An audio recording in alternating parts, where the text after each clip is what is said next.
This is like, as someone said earlier this morning, maybe one of the worst kept secrets in the garage. And I kind of want to know. I went through this a little bit, but and I've seen a lot of drivers go through it. What is the last, 6 months been like? Man, it's been crazy, especially the last really 4 to 5 months, I guess. But first off, it's an exciting day for me.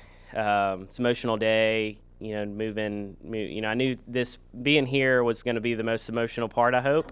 I hope I don't get too emotional in front of everybody, I guess. But I knew this would be an emotional part. Just thinking back all the times that we've had together here. So, but yeah, it's exciting. Man, the last 4 or 5 months, right? Like you go. I think just to dive into it, I guess. My first conversations with Stewart-Haas really began right before the season started. Most of the meetings that I had actually were before the season, including I sat with Tony at Daytona, right? When we were there for the race.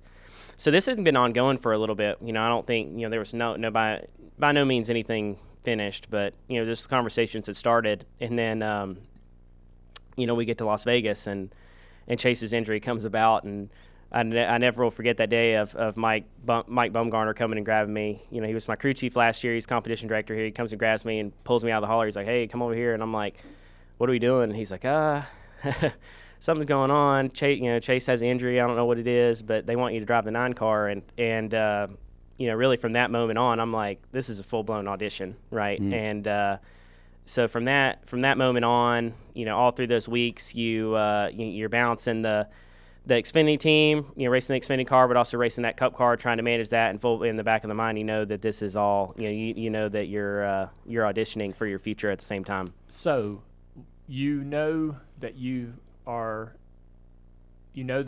that Stewart-Haas has a lot of interest in you, and like you say, you're going to drive the 9 car, and a very good race car in the Cup Series, and so you felt like your results in that opportunity were absolutely critical to helping you secure this opportunity.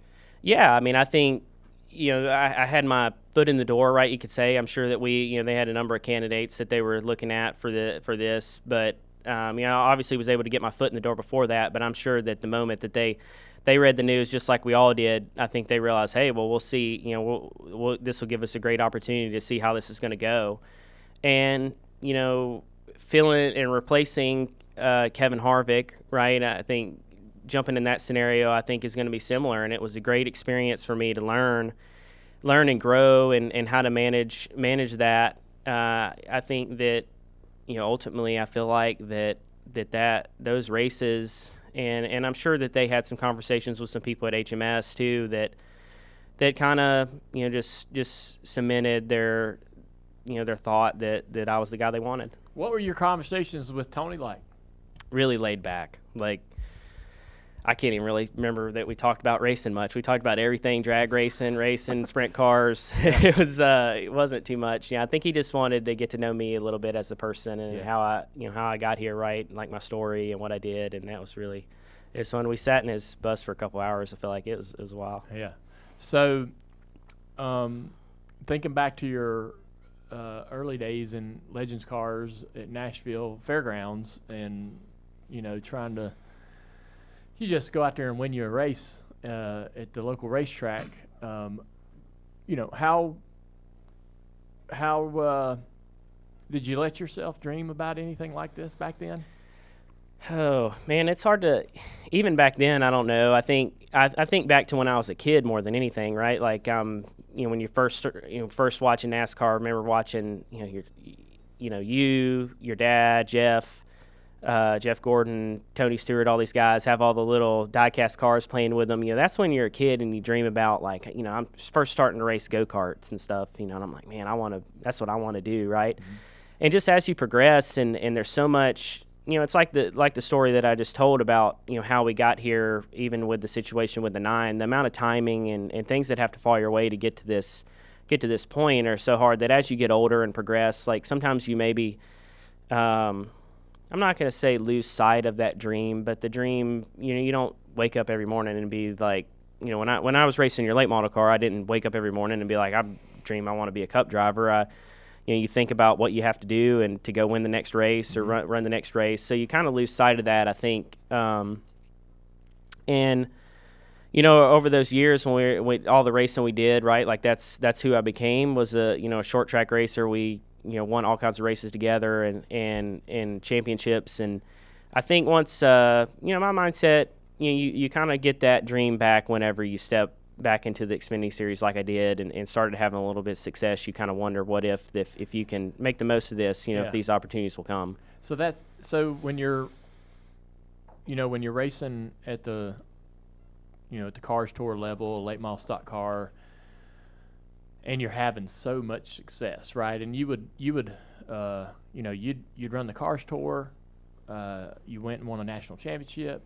You just kind of checked all the boxes. And I think we had a couple conversations at times about what your legacy was going to be, right? And I think what you say that sometimes you wouldn't lose hope. There's always sort of this glimmer, right? But there were times, I think, when you're thinking, maybe it's just not happening to me. I remember us having a couple conversations where you were like, maybe that's just not what my fate is, right? But then, out of nowhere, it was as much a surprise to me, I think, as it was you, that we fell into an opportunity to give you some chances in the Xfinity car. Take us back to that moment when, I think, am I right in saying that you kind of were mentally preparing yourself to be a career short tracker, right? Yeah, absolutely, yeah. Yeah, and you walk into this building one day and 12 Xfinity races were handed to you. And you remember that moment? Yeah, no, I mean, first off, especially, you're right. I think that I had completely, accepted that I was going to be a career short track racer, and I hoped that I could race, as long as I could, or I wanted to, or we could make it all work. I definitely accepted that, and I think, and I don't look at that as a negative, right? I didn't at all, and I still.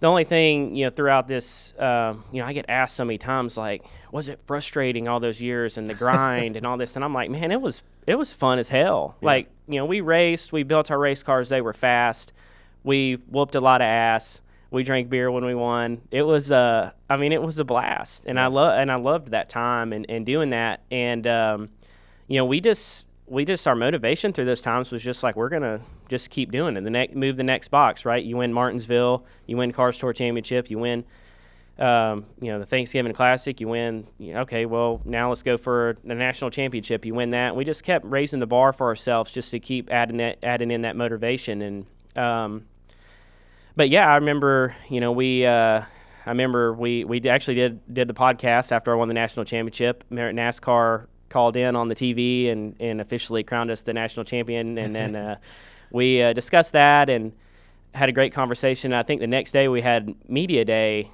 I did like a virtual media day for that, and that's when they surprised me. I think I was on Sirius XM at the time, and surprised me with that opportunity, and that I had no idea was coming at all, right? And I remember, which by the way was the full time ride. Is that what? No, it was the 12 race. The 12 races at the the 12 beginning race. of the Got season. it. Yeah. They surprised you. That's right. That's what happened. The 12 race schedule. Yeah. Yep. Got it. I remember, I could tell something was up. I was in here and I could tell something was up because somebody was filming me, and I was like, "This is weird." And somebody was filming. I kind of just was tipped off slightly by that, and then they went into it and told me that. And I remember.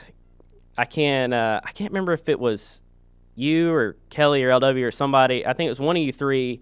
Like, we get through and obviously I get a little emotional about it, and I'm not, I'm kind of quiet. I'm not really saying much. And you look, so one of y'all looked at me and was like, you do want to do it, right? And I'm like, yeah, I want to do it. Just taking this in, right? Yeah. And we, so that just spirals and takes off. I remember going home and, even my wife's like, what? She don't know, right? She's sitting at home. She thinks I'm just out working. And I come home and she reads shit on the internet. She's like, what is this? And, I thought in that moment, I felt like I changed. I felt like my mindset changed. And I said, man, I can do this, right? You pull up, first thing you do is you pull up the schedule and you look at the list of races and you're like, man, there's some great opportunities for me in this. Like, if I know I'm going to have a great team and great race cars, and if I can adapt quickly and handle the situation and work through it, you never know what could happen.